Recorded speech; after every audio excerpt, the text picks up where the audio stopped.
အခုတလောထိုင်းနိုင်ငံကမ္ဘောဒီးယားနယ်နိမိတ်ကျောင်းနဲ့ပတ်သက်ပြီးသတင်းတွေအများကြီးထွက်လာခဲ့ပါတယ်။ဒါပေမဲ့ဇွန်လ15ရက်နေ့ကပေါက်ကြားလာခဲ့တဲ့ဖုံးကုံစုံတစ်ခုကတကယ်ကိုနိုင်ငံရေးဥတီချက်ပြောင်းလဲစေခဲ့တာပါ။ဇွန်လ15ရက်နေ့ကထိုင်းဝန်ကြီးချုပ်ပေတောင်နယ်ရှင်နယ်ဝတ်ထရနဲ့ကမ္ဘောဒီးယားဝန်ကြီးချုပ်ဟောင်းဟွန်ဆန်တို့ရဲ့တည်တံ့ပုံမျိုးစုံတစ်ခုပေါက်ကြားသွားခဲ့ပါတယ်။ထိုင်းဝန်ကြီးချုပ်ကဝန်ဆန်ကိုဦးလေးလို့ခေါ်ပြီးနေဆက်မှာထင်ရှားတဲ့ထိုင်းစစ်ဗိုလ်ကြီးတဦးရဲ့စန့်ကျင်ဘက်စကားများကိုနားမထောင်ရင်တိုက်တွန်းထားကြောင်းဖော်ပြခဲ့ပါတယ်။ကမ္ဘောဒီးယားဝန်ကြီးချုပ်ဟောင်းဟွန်ဆန်ကလက်ရှိထိုင်းဝန်ကြီးချုပ်နဲ့တည်တံ့ပုံမျိုးစုံတစ်ခုကိုအွန်လိုင်းမှာပြန်ကြားခဲ့ပါတယ်။ဒီကိစ္စနဲ့ပတ်သက်ပြီးဟွန်ဆန်ပြောကြားချက်အရပွင့်လင်းမြင်သာရှိဖို့အတွက်မတန်းတင်ခဲ့တာဖြစ်ပြီးဒီပေါက်ကြားမှုဟာသူနဲ့မျှဝေထားတဲ့နိုင်ငံရေးသမား80တဲကတယောက်ဖြစ်တယ်လို့ဟွန်ဆန်ကပြောကြားခဲ့ပါတယ်။ဒီပုံမျိုးစုံမှုပေါက်ကြားမှုကြောင့်ပေတောင်နန်အစိုးရပေါ်ပြင်းပြင်းထန်ထန်ဝေဖန်မှုတွေများလာပြီးပုံညာနိုင်ပါတီကလည်းအစိုးရပုံညွှန်ခြင်းမရှိတော့တာကြောင့်နောက်ထပ်ကြောင်းကြေညာခဲ့ပါတယ်။ဝန်ကြီးချုပ်ပေတောင်နန်ရှင်နာဝထရာကပေါ်တူနီကပြုလုပ်ခဲ့တဲ့သတင်းစာရှင်းလင်းပွဲမှာဒီပုံမျိုးစုံမှုကမှန်ကန်ကြောင်းတည်ပြုခဲ့ပါတယ်။ဒါအပြင်ကမ္ဘောဒီးယားကိုရင်းနှီးမိဖြတ်ထောင်မဲ့ရင်းမှုစီမံကိန်းတွေအတွက်ပါ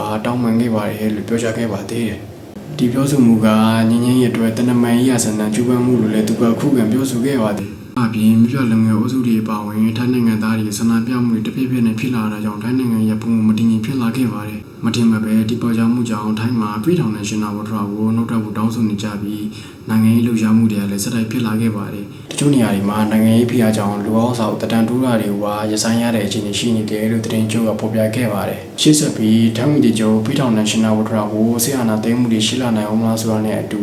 ရှုပ်ထွေးနေတဲ့ဒီနိုင်ငံရေးအခြေအနေကြားထဲမှာကျွန်တော်မြန်မာနိုင်ငံသားတွေနဲ့ညီးနေပြီးသတင်းကိုနားဆွနေပါလို့ကျွန်တော်အနေနဲ့ဒီဗီဒီယိုလေးကနေပြောချင်ပါတယ်ခင်ဗျာ။